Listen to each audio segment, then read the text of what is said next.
주 예수보다 더 귀한 것은 없네. 이 세상 부귀와 바꿀 수 없네. 영 죽은 내 대신 돌아가신 그 놀라운 사랑 잊지 못해. 세상 즐거움 다 버리고 세상 자랑 나 버렸네. 주 예수보다 더 귀한 것은 없네. 예수밖에는 없네. 주 예수보다 더 귀한 것은 없네. 이 세상 명예와 바꿀 수 없네. 이전에 즐기던 세상 일도 주 사랑하는 마음 맺지 못해. 세상 즐거움 다 버리고 세상 자랑 다 버렸네. 주 예수보다 더 귀한 것은 없네. 예수밖에는 없네.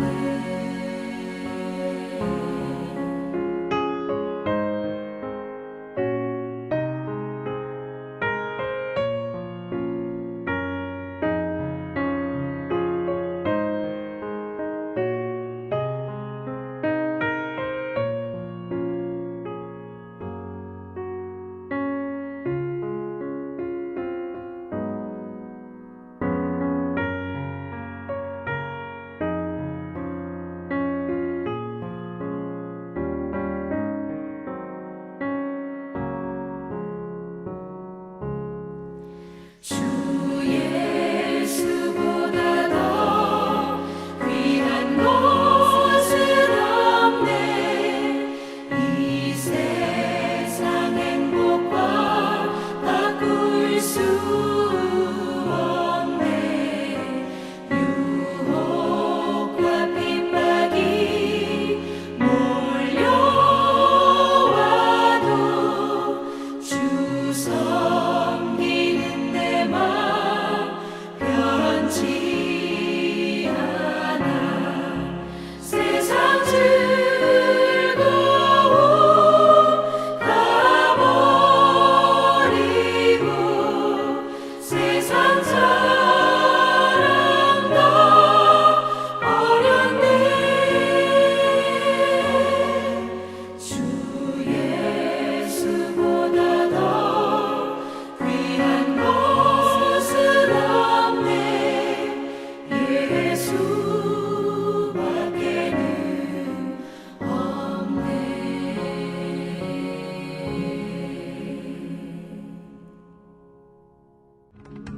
내가 너희와 라오디게아에 있는 자들과 물은 내 육신의 얼굴을 보지 못한 자들을 위하여 얼마나 힘쓰는지를 너희가 알기를 원하노니, 이는 그들로 마음의 위안을 받고 사랑 안에서 연합하여 확실한 이해의 모든 풍성함과 하나님의 비밀인 그리스도를 깨닫게 하려 함이니, 그 안에는 지혜와 지식의 모든 보화가 감추어져 있느니라. 내가 이것을 말함은 아무도 교묘한 말로 너희를 속이지 못하게 하려 함이니, 이는 내가 육신으로는 떠나 있으나 심령으로는 너희와 함께 있어 너희가 질서 있게 행함과 그리스도를 믿는 너희 믿음이 굳건한 것을 기쁘게 봄이라. 그러므로 너희가 그리스도 예수를 주로 받았으니 그 안에서 행하되 그 안에 뿌리를 박으며 세움을 받아 교훈을 받은 대로 믿음에 굳게 서서 감사함을 넘치게 하라. 누가 철학과 헛된 속임수로 너희를 사로잡을까 주의하라. 이것은 사람의 전통과 세상의 초등학문을 따르며 그리스도를 따름이 아니니라. 그 안에는 신성의 모든 충만이 육체로 거하시고 너희도 그 안에서 충만하여졌으니 그는 모든 통치자와 권세의 머리시라. 또 그 안에서 너희가 손으로 하지 아니한 할례를 받았으니 곧 육의 몸을 벗는 것이요 그리스도의 할례니라. 너희가 세례로 그리스도와 함께 장사되고 또 죽은 자들 가운데서 그를 일으키신 하나님의 역사를 믿음으로 말미암아 그 안에서 함께 일으키심을 받았느니라. 또 범죄와 육체의 무할례로 죽었던 너희를 하나님이 그와 함께 살리시고 우리의 모든 죄를 사하시고 우리를 거스르고 불리하게 하는 법조문으로 쓴 증서를 지우시고 제하여 버리사 십자가에 못 박으시고 통치자들과 권세들을 무력하여 드러내어 구경거리로 삼으시고 십자가로 그들을 이기셨느니라. 그러므로 먹고 마시는 것과 절기나 초하루나 안식일을 이유로 누구든지 너희를 비판하지 못하게 하라. 이것들은 장래일의 그림자이나 몸은 그리스도의 것이니라. 아무도 꾸며낸 겸손과 천사 숭배를 이유로 너희를 정죄하지 못하게 하라. 그가 그 본 것에 의지하여 그 육신의 생각을 따라 헛되이 과장하고 머리를 붙들지 아니하는지라. 온몸이 머리로 말미암아 마디와 힘줄로 공급함을 받고 연합하여 하나님이 자라게 하심으로 자라느니라. 너희가 세상의 초등학문에서 그리스도와 함께 죽었거든 어찌하여 세상에 사는 것과 같이 규례에 순종하느냐. 곧 붙잡지도 말고 맛보지도 말고 만지지도 말라 하는 것이니 이 모든 것은 한때 쓰이고는 없어지리라. 사람의 명령과 가르침을 따르느냐. 이런 것들은 자의적 숭배와 겸손과 몸을 괴롭게 하는 데는 지혜 있는 모양이나 오직 육체에 따르는 것을 금하는 데는 조금도 유익이 없느니라.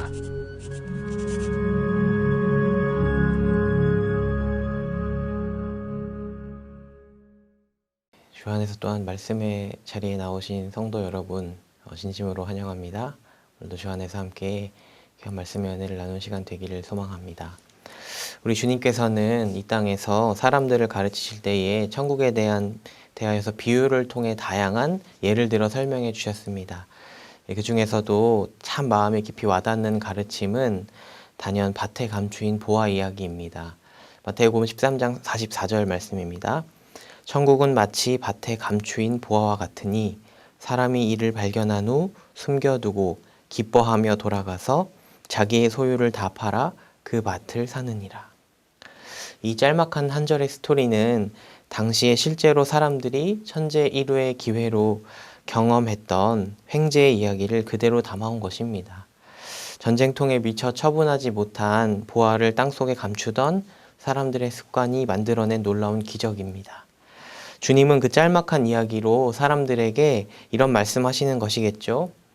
정말로 기대하지도 않았겠지만 그 감추인 보화를 보는 순간 그 사람은 그것을 위해 전부를 팔아도 좋다는 확신이 들었고 또 기꺼이 다 팔았으며 그 보화가 감추인 밭을 샀던 것처럼 천국은요, 사람에게 그 자체로 전부이며 목적이 되어버리는 놀라운 은혜의 선물이라는 것을 주님께서는 말씀하시는 것입니다.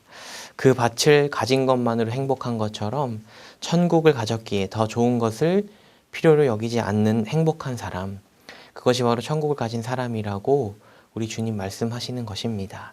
사랑하는 성도 여러분, 주님 안에서 이 귀한 천국을 누리신 여러분의 삶은 어떻습니까? 주님 말씀과 같이 진정한 행복이 여러분 안에 가득합니까? 제가 오늘 말씀을 이 밭에 감추인 보화 이야기로 시작하는 것은 저는 오늘 본문을 읽으면서요, 아마도 바울이 그 예수님의 가르침을 떠올리며 이런 고백을 하고 있는 것이 아닐까 생각했기 때문입니다. 우리 주님께서 앞서 밭에 감추인 보화의 비유를 통해서요, 천국 곧 하나님 나라를 허락받은 사람의 행복을 말씀하셨다면 바울은요, 오늘 말씀 안에서 그 행복을 매일의 삶 속에서 무엇으로 풍성히 누릴 수 있는가에 주목하고 있는 것입니다. 오늘 본문의 2절과 3절의 말씀입니다. 이는 그들로 마음의 위안을 받고 사랑 안에서 연합하여 확실한 이해의 모든 풍성함과 하나님의 비밀인 그리스도를 깨닫게 하려 함이니 그 안에는 지혜와 지식의 모든 보화가 감추어져 있느니라. 앞선 1절 말씀과 연결하자면 바울 자신은요, 확실한 이해의 모든 풍성함과 하나님의 비밀인 그리스도를 깨닫게 하기 위해서요, 애쓰고 수고하는 사람이라고 말합니다.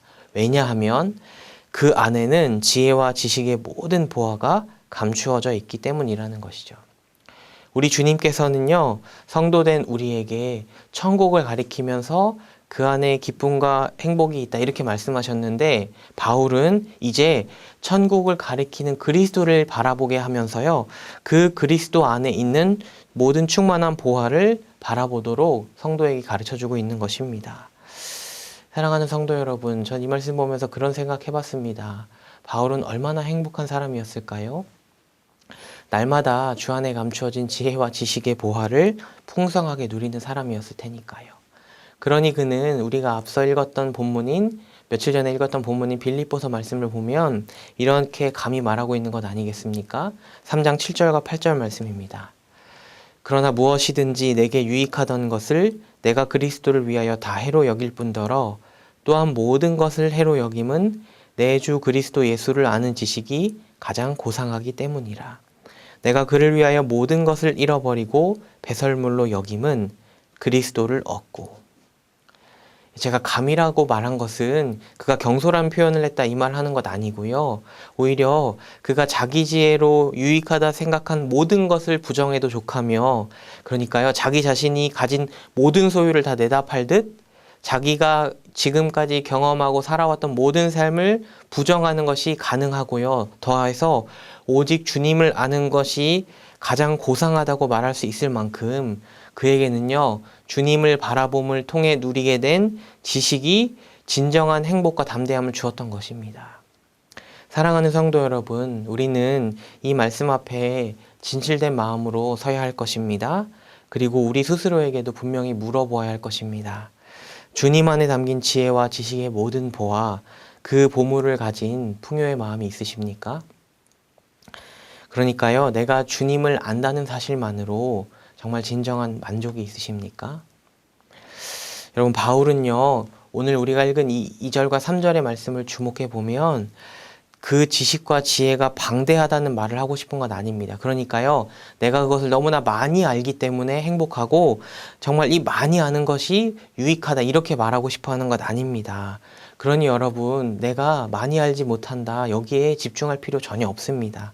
다만요, 주님에 대해서 내가 아는 한 가지 혹은 몇 가지, 그것만으로도 마음의 만족과 기쁨이 있는지요.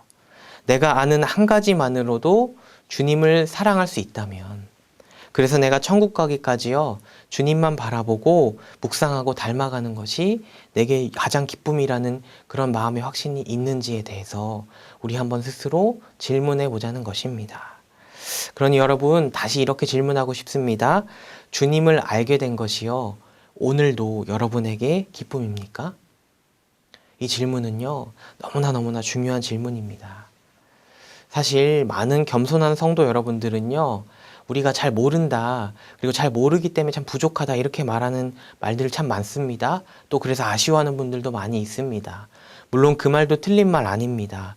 그런데 여러분, 한번 이렇게 생각해 보시겠습니까?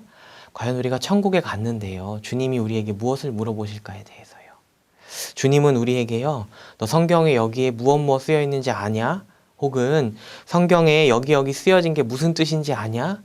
저는 이렇게 물어보시지 않을 것 같습니다.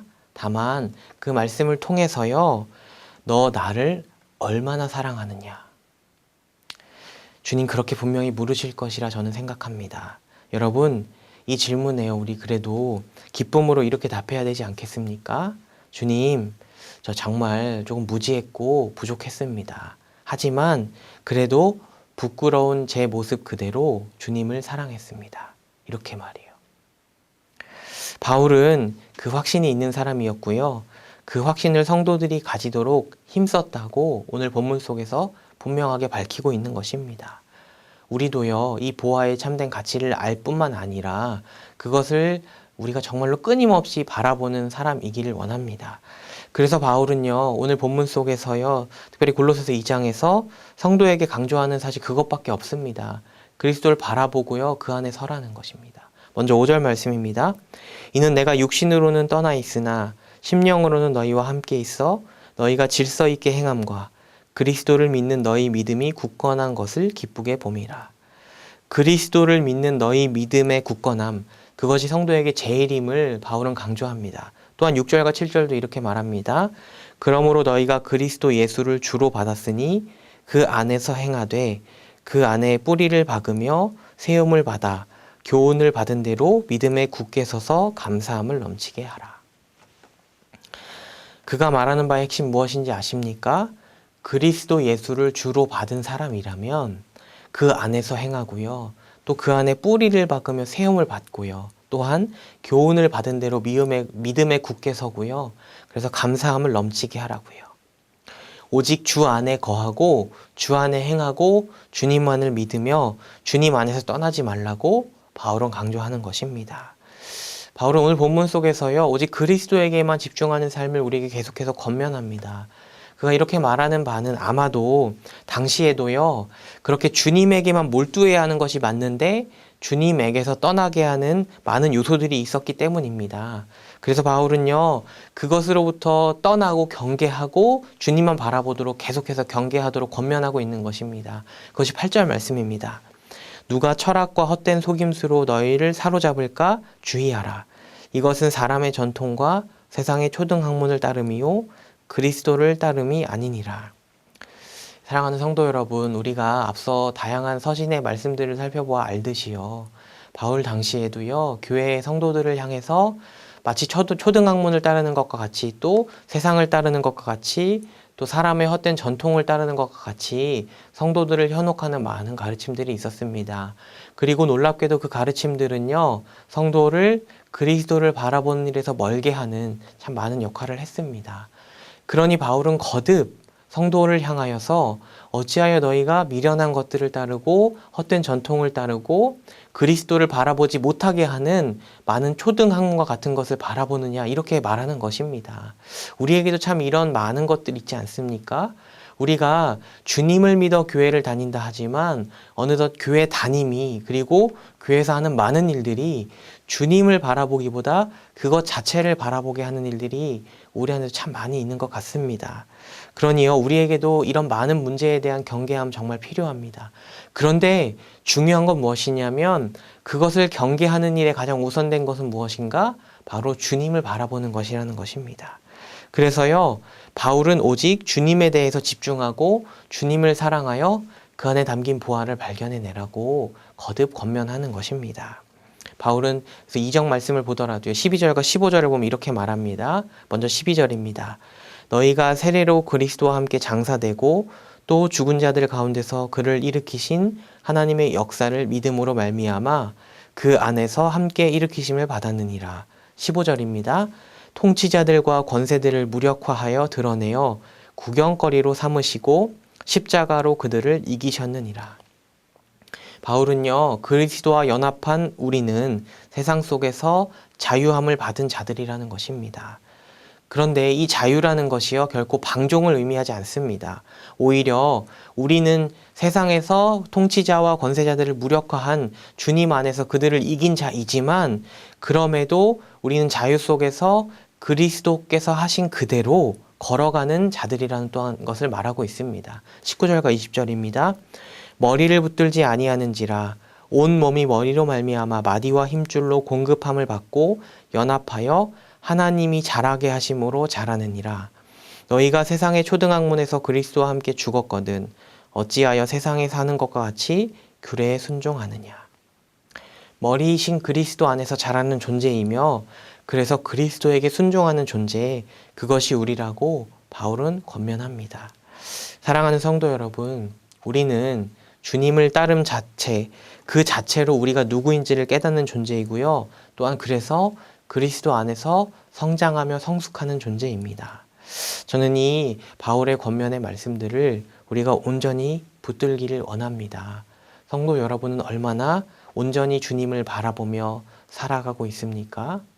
주님이 누구인가, 또 주님이 어떠한 분이신가, 주님이 무엇을 행하셨는가, 주님이 그것을 통하여 우리에게 무엇을 허락하셨는가, 그리고 우리는 무엇을 바라보며 살아야 하는가에 대한 질문을요, 끊임없이 던지고 그 해답을 주님 안에서 발견하는 것이 바로 성도입니다. 그래서 저는 오늘 말씀 속에서 특별히 이 두 절의 말씀을 우리가 붙들기를 원합니다. 6절과 7절입니다. 앞서 나누었지만 다시 한번 읽겠습니다. 그러므로 너희가 그리스도 예수를 주로 받았으니 그 안에서 행하되 그 안에 뿌리를 박으며 세움을 받아 교훈을 받은 대로 믿음에 굳게 서서 감사함을 넘치게 하라. 사랑하는 성도 여러분, 모르기 때문이다 혹은 어렵기 때문이다, 다른 여타의 이유는 우리에게 필요하지 않습니다. 우리가 정말 그리스도 예수를 주로 받은 사람이라면, 우리는 그분이 우리의 주인임을 인정하기 때문에요, 그 사실에 합당하게 살아가야만 하는 존재인 것입니다. 복음이 우리에게 알려주는 메시지의 핵심이 이것입니다. 그리스도가 주님이시다고요. 그렇다면요, 우리는 그 주님 안에 담겨진 보화를 날마다 캐내며 그 보화가 주는 참된 기쁨을 따라 그리스도를 닮아가는 성도여야 하지 않겠습니까? 그러니 하나님의 비밀이신 그리스도를 더욱 온전히 바라보아 더욱 밝히 아는 존재가 되어야 할 것입니다. 그래서 바울이 권면하듯 또 오늘 말씀 안에서 확증하듯 그 안에 뿌리를 박아 세우며 교훈대로 순종하여 굳게 서는 그런 주님의 기쁨의 삶이 되기를 간절하게 소망합니다. 앞서 말했듯 이 일은요, 결코 우리에게 어려움이나 괴로움 아닙니다. 주님은 천국을 가진 자가 발견한 기쁨을 비유로 말씀해 주셨고요. 바울은 그 비유를 받아서 또한 이렇게 말하는 것입니다. 그 안에 담긴 보화, 그것을 너희가 누리라고요. 그것이면 기쁨이고 감사함 아니겠습니까? 그렇게 가장 귀한 것을 발견하고 깨달아 누리는 저 우리 성도 여러분들이 되기를 간절하게 소망합니다.